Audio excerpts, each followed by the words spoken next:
Car मुक्ति।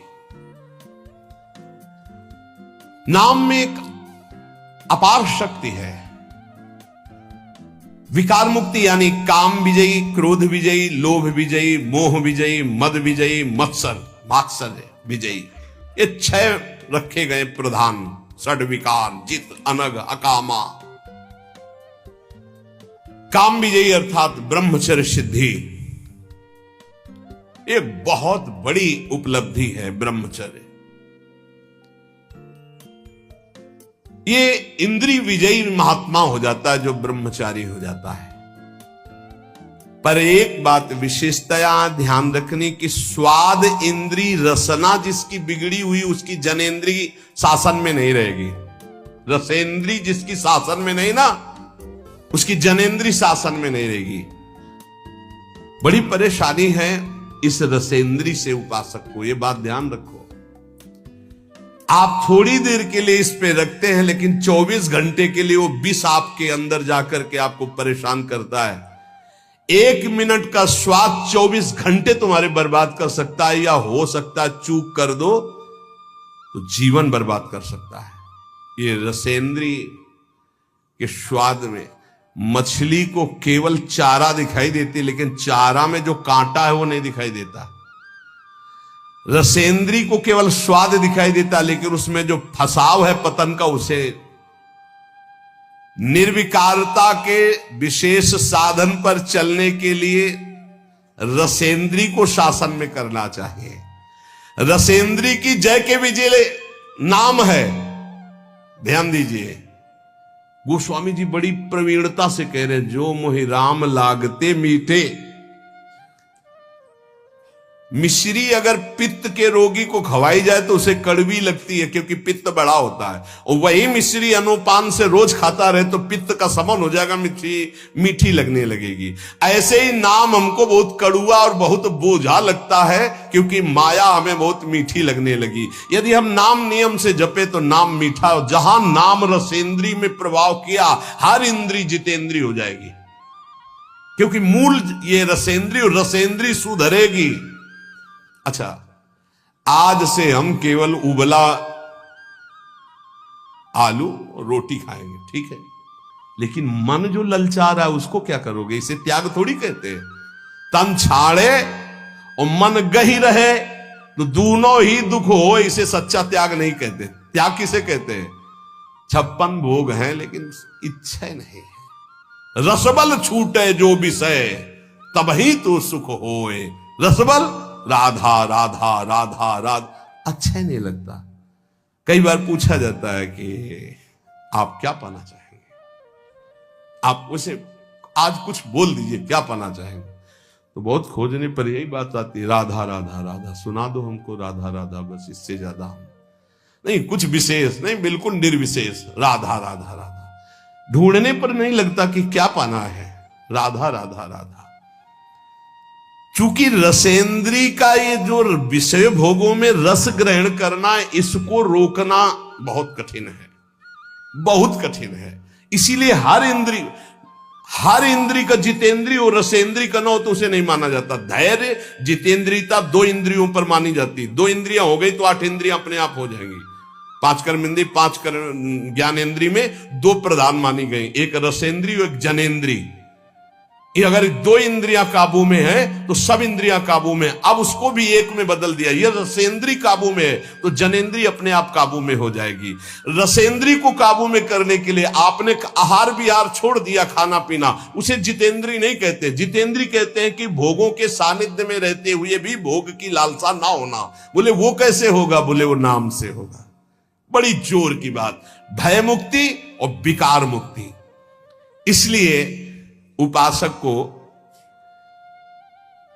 नाम जप में रसेंद्री को लगाना चाहिए, और रसेंद्री लगे इसलिए पहला सर्वसाधारण ये हम बातें कर रहे हैं, बाजार के बने हुए पकवान आदि पाने से परहेज करे। खाद्य पदार्थ सीधे जो बाजार से बने हुए हैं उनसे बचने की चेष्टा करे नाम जापक। आप क्या समझते हो? बाहर बैठ करके पा रहे हो, सब गरम गरम आ रहे हैं, आप देखो ना क्या हालत हो रही। शरीर के लिए और भाव के लिए, दोनों के लिए ये निषेध है। ये जो गरम मसाले कल चर्चा होती, बड़े बड़े जो ये भंडारों में, इसमें सब में, ये उपासक के केवल शरीर के लिए नहीं, भाव के लिए भी बहुत हानिकारक है। उपासक का एक भाव बना रहता है कि मैं बहुत अच्छा खाऊं, शरीर बलवान हो जाए। ये बहुत अनुभव की बातें इसमें लिखी हुई है। हमेशा भोजन के समय दो चीजें ध्यान रहती हैं भोजन करने वाले को, पहला स्वाद और दूसरा शरीर बलवान और स्वस्थ हो। ध्यान देना, दो बातें याद करके वो भोजन पा रहा है, पहला स्वाद और दूसरा पौष्टिकता, शरीर बलवान हो जाए। जिह्वा की तृप्ति और शरीर की पुष्टता का भाव रखकर भोजन करने से तमोगुण आ जाता है। और उपासक एक बात का केवल चिंतन करता है, मेरा भजन बढ़ेगा कि घटेगा, बस ये ध्यान रखता है भोजन के समय। भगवत प्रसादी है, सतोगुणी है, कहां से बना हुआ है, किसने बनाया, ये पूरी जानकारी, और एक ही उद्देश्य है, केवल भजन बढ़ेगा कि घटेगा इसके पाने। जिसके खाने से भजन घटेगा, उस जीवन में हर एक चीज का अनुभव किया गया है। ये पाने से भजन बढ़ता है, ये पाने से भजन घटता है, ये पाने से भजन रुक जाता है। इसलिए निषेधात्मक वस्तुएं स्वभाव ही नहीं है जीवन में कभी पाने का, स्वभाव ही नहीं है। ज्यों ज्यों नाम जप करोगे त्यों त्यों हृदय में निर्विकारता आएगी, वैसे ही आप स्वस्थ और बलवान होंगे। आज ये माना जाता है कि भोजन जो बल प्रदान करता है उससे बल होता है, जैसे मांस खाना, अंडा खाना, ये खाना, वो खाना। लेकिन हम तुम्हें बताए देते हैं कि बलवान शरीर नहीं होता, बलवान आत्मबल से होता है, अध्यात्म बल से होता है। जो ऐसे गंदे आहार करते हैं उनकी चर्बी बढ़ती है, आत्मबलहीन, डरपोक, अंदर से भय रहता है, नाना प्रकार की चिंताएं और शोक रहते हैं। जिनका आत्मबल बढ़ता है तो हम मान सकते हैं कि उनका शरीर क्षीण होता है, लेकिन वो परम स्वस्थ होते हैं, उनका संकल्प बल काम करता है। एक महात्मा ने संकल्प किया, समुद्र पी गया। उनका अगस्त जी का ऐसे थोड़ी पेट है। संकल्प बड़वानल अग्नि की तरह पूरे भस्म कर दिया समुद्र के जल को पान कर। संकल्प, अध्यात्म बल। इसलिए निर्विकारता ही स्वस्थता है, निर्विकारता ही महाबल है, जो काम को परास्त करे, क्रोध को परास्त करे। तो नाम जप करने से समस्त विकारों से मुक्ति हो जाती है, चाहे काम, क्रोध, लोभ, मोह, मद, मत्सर, कोई भी विकार हो। नाम जप से भय मुक्ति, नाम जप से विकार मुक्ति, और नाम जप से रोग मुक्ति। नाम जप से हर रोग नष्ट हो जाता है। हमारी बात को हल्के में मत लेना। कह रहे हैं, हम जो कह रहे हैं उसे समझो। जब कोई रोग आता है और आपके विचार में वो रोग हो जाता है, तब आप रोगी माने जाते हैं। जैसे आपके कैंसर हो गया, तो शरीर में कैंसर हुआ, विचार में कैंसर आ गया, मैं कैंसर रोग से पीड़ित, अब मरा। आपके शरीर में कैंसर हो गया और विचार आपका स्वस्थ है, तो आपका कुछ नहीं बिगड़ा। शरीर स्वस्थ है, विचार रोग से ग्रसित है, इसीलिए दुर्दशा है। जरा समझो महात्माओं की भाषा को। विचार आपका कभी रोगी नहीं होने पाएगा यदि नाम जप कर रहे हो, ये खास बात। जैसे जैसे आपका नाम जप होगा, आपका विचार स्वस्थ होता जाएगा। विचार स्वस्थ है, शरीर अस्वस्थ है, कुछ नहीं बिगड़ा। शरीर स्वस्थ है, विचार रोगी हो गया, सर्वनाश हो गया, सर्वनाश। आप अपने विचारों को स्वस्थ रखने की कोशिश करें, क्योंकि शरीर तो प्रारब्ध के अनुसार भोगेगा ही। 10 वर्ष नाम जप करके हमने ये अनुभव किया। वो महापुरुष कह रहे हैं, 10 वर्ष नाम जप करके अनुभव किया कि विचार स्वस्थ है तो शरीर में हजारों रोग हो जाए। और ये मैं मृत्यु जनित कष्ट से जूझते हुए बोल रहा हूं कि मेरी किडनी और लीवर दोनों खराब हैं, पर मैं नाम के विचार स्वस्थता के कारण हर समय प्रसन्न रहता हूं। नाम शब्द नम धातु से बना हुआ है व्याकरण के अनुसार। जिसमें नाम जप का मनन होने लगता है उसमें पहली पहचान आती है नम धातु, वो नम्रता सीखे। जितना नाम जप करेगा उतना ही नम्र होता जाएगा, ये नाम का प्रभाव है। भजनानंदी कभी ऐसे नहीं होता आकड़, ऐसे ही होता है, ऐसे। जितने भी भजन करने वाले महापुरुष हुए हैं हमारे ब्रज में, नम्र बोले। नाम नम धातु से बना है, जिससे नम्रता नमस्कार दो बातें बनती हैं। सबको नमस्कार और सबसे नम्र रहना, यह नाम जापक का पहला लक्षण है। भक्त को असत्य से हटाकर, शरीर के असत्य भाव से हटाकर भगवान के सत्य स्वरूप में स्थित कर देना, ये नाम का प्रभाव है। अविद्या अंधकार से हटाकर परम ज्ञान के प्रकाश में स्थित कर देना, ये नाम का प्रभाव है। मृत्युलोक के मरण धर्मा शरीर और भोगों से हटा करके अमृत स्वरूप परम धाम में स्थित कर देना, ये नाम का प्रभाव है। जिस नाम जापक में नम्रता और नमस्कार ये दो बातें ना हो तो समझ लेना वो नाटक कर रहा है, नाम जप नहीं कर रहा। माला घुमाना ही केवल नाम जप नहीं, नाम जप होना चाहिए। ऐसे नाम जपक दिखेंगे माला तो सर से चल रहा है और बातें हो रही हैं, तब लगता है माला घुमाने से केवल भजन थोड़ी माना जाता है। ये बहुत ही धोखा है अपने साथ। एक मन का पकड़ करके जब बोला राधा वल्लभ श्री हरिवंश, फिर मन का गया। राधा वल्लभ श्री हरिवंश, फिर मन का गया। वही नाम देख रहे, वही सुन रहे, फिर ऐसे ऐसे तो कभी चल ही नहीं सकता। अगर हम राधा राधा भी जपे तो ऐसे ऐसे नहीं चल सकता। राधा राधा राधा, स्वाद ऐसे ऐसे तो मतलब क्या है? अंगुली घुमाने को भजन कहते हैं क्या? यहां कह रहे जिसमें नम्रता और नमस्कार ये दो बातें। नमस्कार सबको भगवत स्वरूप मान के प्रणाम करना, नम्रता जब बात करे तो बहुत दैन्य है। ये भक्त का लक्षण जो नाम जापक है। सारे नाम जापक आज तक जितने देखे गए सब विनम्र और नमस्कार परायण देखे गए। चित्त का जो शोधन नाम से होता है वो किसी और साधन से नहीं होता। ये पकड़ो, चित्त का शोधन जो नाम से होता है और किसी साधन से नहीं होता। ये हम वैज्ञानिक दृष्टि से आध्यात्मिक शक्ति का परीक्षण करके बोल रहे हैं। ये हम केवल अंधी श्रद्धा से नहीं बोल रहे। देखा है बदलते हुए, नम्रता में आते हुए और नमस्कार पद्धति में आते हुए देखा अभिमानियों को जो नाम जप शुरू कर दिए हैं। वेद कहता है कि ईश्वर को नम्र ही प्राप्त कर सकता है, अर्थात नम जो नमस्कार करता है, विनम्र है, वही ईश्वर को प्राप्त कर सकता है। नम इत उग्रम नम आविभासे नमोदाधार पृथ्वी उद्याम। वेद ऐसा कहता है, नम इत उग्रम नम आविभासे नमोदाधार पृथ्वी उद्याम। जो नम्र है, नमस्कार परायण है, वही अध्यात्म की ऊंचाई पे चढ़ता है। नम्रता ही उपासना का परीक्षण है।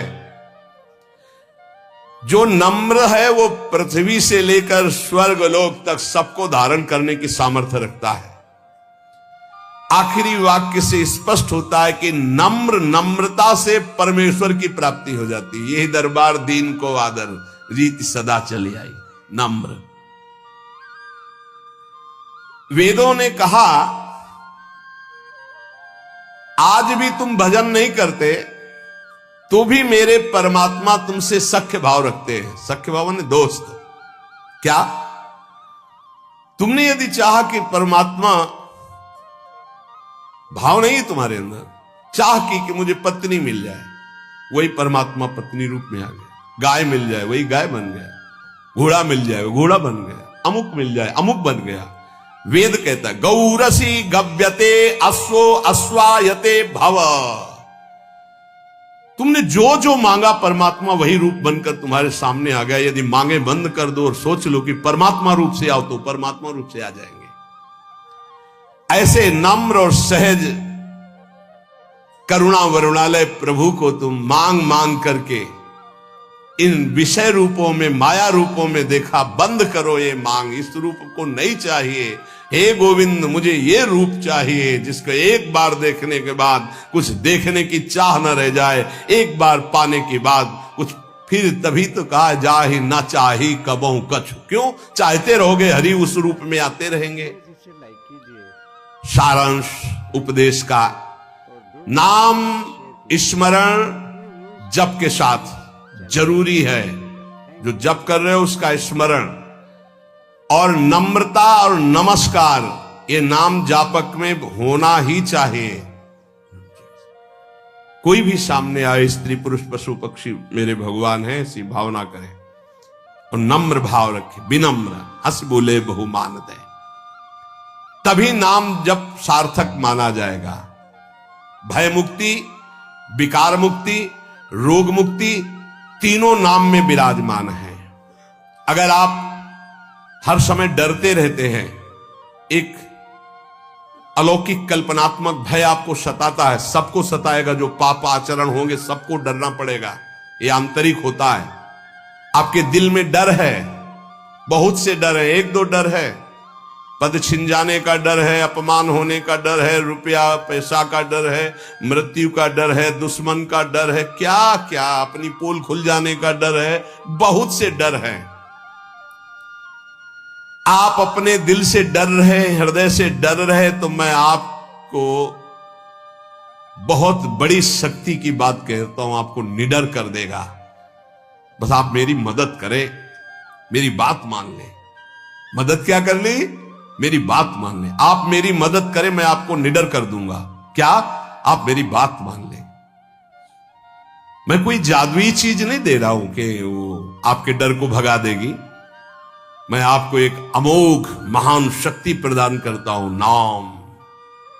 शायद आप कहेंगे कि ऐसे नाम तुम बहुत बार सुन चुके हैं, राम कृष्ण हरि ये सब सुन चुके हैं। नहीं नहीं, आप उसकी महिमा को नहीं जानते, इसीलिए कहा आप मेरी मदद कीजिए। क्या मदद? आप मुझे अपना श्रद्धा और विश्वास दीजिए और मेरी बात मान लीजिए।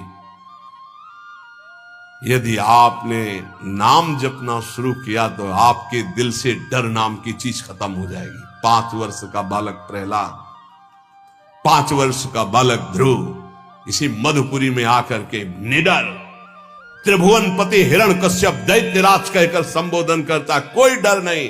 5 वर्ष का बालक, हे नाम जपना शुरू कर दो, अगर निडर ना हो जाओ तो कहना। नाम जप में सारे डर भाग जाते हैं। बहुत से डर हर समय आदमी को सताते रहते, चिंता, भय, शोक, मृत्यु। कुछ गलतियां हो गई जो दंड के रूप में कल्पनात्मक भय दिखाती रहती हैं। अगर आप नाम जपना शुरू कर दे तो दुनिया का कोई भी डर नहीं जो आपको भयभीत कर सके। समुझ जाए शरण ते डरत ना काल डर। क्या बात, धन्य है। मैं अपनी श्रद्धा और विश्वास के साथ कहता हूं कि यदि नाम जप करते हो तो किसी की ताकत नहीं है कि आपके परिवार की तरफ भी आंख उठा के देख सके, गलत दृष्टि से आपकी तरफ तो जाने दो, आपकी वस्तु पे हाथ डाल सके, ऐसी किसी की ताकत नहीं। खतरे का सामना करने की ताकत, बड़े बड़े दुखों को भोगने की ताकत, बड़े बड़े भय से टकराने की ताकत नाम जापक में आ जाती है। नाम जापक में जो मनुष्य इस बात पर विश्वास करके नाम जपना प्रारंभ कर देगा तो उसके दिल से, हृदय से भय नाम की चीज नष्ट हो जाएगी, भय मुक्त हो जाएगा, निर्भय, निश्चिंत, निशोक। ये भगवान नाम का फल है।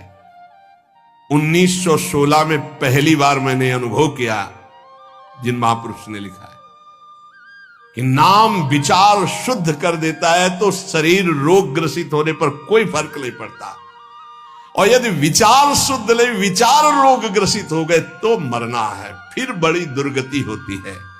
इसलिए मैं आप सबसे प्रार्थना करता हूं कि मेरे परमेश्वर का नाम निर्विकार है। निर्विकारता, आरोग्यता, ये दोनों आपके हृदय में आ जाएंगी। आप नाम जप कीजिए। बहुत श्रद्धा और विश्वास का अनुभव करके कह रहा हूं, मैंने देखा है नाम का प्रभाव, इसलिए मैं इस नतीजे पे पहुंचा हूं कि तुम्हारा विचार स्वस्थ हो जाए तो तुम सदैव सुखी रहोगे। तुम्हारा विचार कभी रोग ग्रसित ना हो। शरीर तो प्रारब्ध के अनुसार है। इसलिए एक महान ज्ञानी की बात मैं कह रहा हूं कि नाम में ऐसे सामर्थ्य है कि शरीर रहते हुए भी शरीर से आपको दूसरे शरीर में पहुंचा देगा। ये बड़ी खास बात है। एक शरीर में किडनी खराब होगी तो ऐसे शरीर की रचना कर देगा जिसमें किडनी ही नहीं है, बड़ा स्वस्थ निरंतर। अब उसमें आराम से बैठे हुए किडनी खराब शरीर को देखते रहो। तो लोगों को लगता है यार किडनी खराब है, सही में खराब है, डायलिसिस होता है। अरे ऐसा कैसे हो सकता है? ऐसा इसलिए हो सकता है कि बाहरी मकान खराब होने के पहले अंदर एक नया मकान बन गया, उसमें बहुत सुखपूर्वक रह रहे। बाहर वाले में नोना लग गया, दीवार झर गई, गिरने वाला है तो कोई फर्क नहीं, क्योंकि अंदर बहुत बढ़िया गुफा बन चुकी है। वो है भाव दे।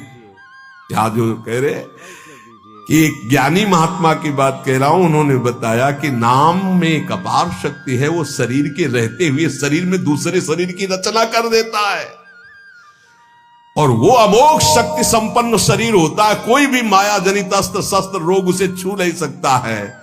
इसलिए नाम नाम नाम ऊर्ध्वगामी बनाता है, संसार का चिंतन अधोगामी बनाता है। इसलिए नाम, नाम से रोग मुक्ति, नाम से समस्त रोगों का उपचार संभव है। नाम नए शरीर की रचना कर देता है, असंभव को भी संभव, संभव को भी असंभव, कर तुम अकर तुम अन्यथा कर तुम, भगवान से भी बढ़कर सामर्थ्य नाम में है। इसलिए नाम महिमा सुनने के बाद भी नाम जप ना हो तो समझो दुर्भाग्य है, अभी और कुछ लिखा है, भोगना पड़ेगा।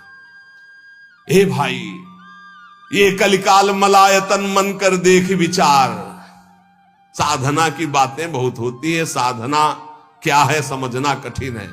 सब वेद का ज्ञान, सब दिव्यताएं, सब चक्र भेदन, सब कुछ हो जाएगा, बस नाम राधा राधा राधा राधा। हर समय नाम जप करो, भगवान के आश्रित रहो, जीवन की श्वासें एक भी व्यर्थ न जाने पाए। यही सत्संग का सार है और यही आपको निर्भय निश्चिंत